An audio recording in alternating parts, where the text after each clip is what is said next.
third is one that I'm glad I can recreate at home. During high school, I would often go home for lunch. I made a sandwich, like, meal that just I liked so much that I literally ate that nearly every day for a year. And I still eat it a lot. I would lightly toast a wheat bagel, and I would put some boar's head natural turkey breast on there with some yellow mustard, and that would be the sandwich. And then I would also have Utz salt and vinegar chips, or really just salt and vinegar chips in general. And then simply orange juice with no pulp, because I hate pulp. Pulp is disgusting. It's like drinking paper. I don't understand people who like it, but it's each their own, I suppose. It's a very good, well-rounded meal, and everything just kind of like fits together for me, and I really enjoy it. And I make it as much as I can when I'm back home. I can't really do it here as much. Only downside to that meal is it can kind of make your breath smell weird. I consider it worth it. It's one of my favorite tastes, all those things together. Kind of like a concrete, just the feel of concrete, because you don't really feel it too much, but when you do, like, you're probably in a situation where you're just like sitting on the concrete and like hanging out with friends or just relaxing. That's like the only reason that you're going to be on the concrete, unless you're injured, in which case you're not really worried about the feel of the concrete. But just running your hand over like the weird, like, bumpy concrete is just really interesting, and I like that. I kind of have a love and hate relationship with the feel of like a book, because there's different types of paper, and I normally like a kind of like a more weathered type of feel to the paper. But that being said, when you're enjoying a book, it like kind of has a tactical feeling on its own, just of like the different types of paper, which can be very nice. If a person doesn't have like an overly sweaty hand or anything, I would like a good handshake, a good firm handshake is kind of like it's like an odd experience in its own, because you can tell so much in a way from a handshake, and that's like a thing in business and just with people in general. They say have a good firm handshake and all that stuff. This is the attitude the person is trying to put forward to you. So there's so much more than like just the handshake. It's unpleasant, obviously, if they have like really big strong hands or like sweaty hands, because I've shook some sweaty hands and they were gross. In a way, it's kind of hard to narrow it down to three things, just because the human mind, you think of so many things. I really like to kind of pick apart stories or situations for metaphors and symbolism and all that, and that's just from years of loving to read books. Games, I love to think about different games. Not necessarily, like, occasionally I'll think of new games. I'll try to come up with games in a way. Either how I can beat someone, or looking forward to another game, or just even the nature of the fun itself. Like, oh, I'm enjoying this, and obviously the last one's more when I'm playing the game. I like to think of things as games because it makes it a little bit less serious, and obviously some things really deserve to be thought of seriously. I feel that a lot of people take things too seriously too much of the time. I like to, come back from it and just think of it like as a little game. Whether or not there's winners or losers, who knows, depends on the situation. And then beyond that, I like to focus on funny things, like jokes and all that things, are like how, something can be made funny. When you have a funny person, it's not necessarily just because of a joke that they say. It's more often a combination of things. It's going to be like some quick quip to a certain thing. Someone will say something about a scenario, and they'll just say like the perfect thing that just fits in so well, like a Tetris block that clears out the line. It just strikes a chord, and it's very entertaining, and that just makes everyone laugh, including them. That's a hard one. It's just kind of weird to think about, because historical figures, you don't either, like some of them are just like war generals, and you think, well, I don't want to fight them. Or, maybe there's someone who did like a lot of good things, and you just think to yourself, well, why would I want to fight them? If I had to fight someone, I'd probably fight D.B. Cooper, which, he was a guy who like did a heist a while back and then like just kind of disappeared. He went under the pseudonym, or possibly his real name, Dan Cooper. I don't know exactly. But I'd probably just fight him for supremacy over the name Cooper. It would be, of course, it would be in a mid-air fight. We would both jump out of the plane where he robbed. He would jump out and be like, thanks for the loot, and then I would jump out after him, and I'd be like, not so fast, Cooper! I'm Cooper! And just have a mid-air fight, and, at some point, we're both bleeding and we're falling, and he pulls his parachute, and I pull mine, and then I pull out the knife that I had the whole time and throw it through his parachute, and he drops to the ground, and I collect the money, and that's why he's a mystery, and I'm actually a very rich man. I would probably be doing what I try to do most of the time, and hanging out with my friends. You know, certainly I would obviously do some of the crazier stuff, like try and go skydiving, or like climb a mountain, and all those types of things, and visit places. I'll tell you, I wouldn't have a problem with getting into cat and cucumber, probably. If I didn't have to worry about the big things in life, I would definitely focus on the small things in life, and I would just spend time with people and enjoy that time as much as I could. I have a lot of trouble with favorite things because I always try not to pick favorites with things just because there's so many things. But with favorite color, I'd probably just narrow it down to a couple, like a maroon. I really like a deep red like that type of thing, reddish, purplish. It just kind of looks good on me. Same with like greens, you know. And besides that, they're just good colors. And hey, you put them together, you got Christmas. You know, who doesn't like Christmas? You know, I guess some people don't like Christmas, to be fair. Ever since I was a kid, I always liked orange. You know, it was like kind of a bright, fun color. I just always thought it was kind of a cool color.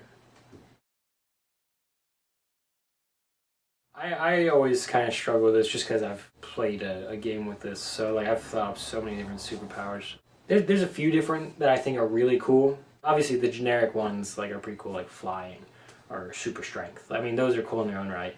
But I always thought being able to teleport, like kind of like in Jumper, you know, if you ever saw that movie, or being invisible were really cool ones.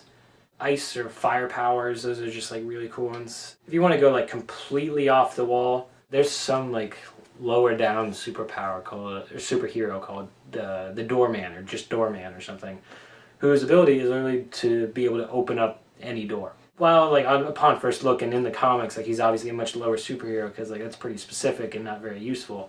If you just gave that to a regular person, they could do a lot with that in real society, especially if like they weren't like wearing a costume and all that. They were just a regular person. So obviously, in that sense, it kind of lends itself to more nefarious deeds in a way.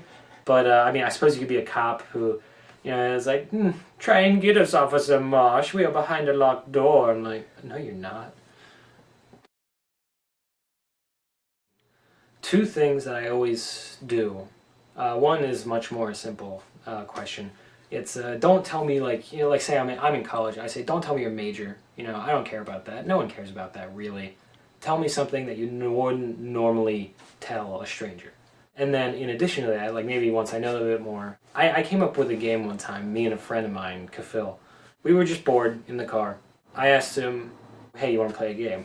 What you do is you pick a superpower, just any superpower, from, you know, the more generic ones like flying, ship strength, or even invisibility or whatever, to the weirdest ones, like the ability to rip off your toes and throw them at people, and then like a new toe grows back, you know, whatever. And then the other person, they put a limit of some sort on it, like a flaw or like a kryptonite to Superman, you know, in a way, to try and make it useless. Then the person who picked the power first, they try and make it useful again in society. You know, I would want to be able to fly. And then I say to you, all right, you can fly, but you can't fly more than half a foot off the ground.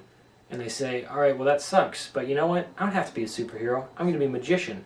And I'm going to go on stages, not say a single word, lay down on my back, and then float for like 30 seconds, half a foot in the air, and then just go back down, stand up, bow, and then leave. And I will be a successful magician. One thing that I don't normally tell strangers, certainly not from the get-go, when I was 5, I remember 2 days up to my birthday specifically, I would always walk out on the porch, and there's this woman who, in direct violation of a sign, like that was like on, like next to the road, but like in our front yard area, that said, clean up after your dog. She would always walk her dog out there. Your dog would always crap right in our yard.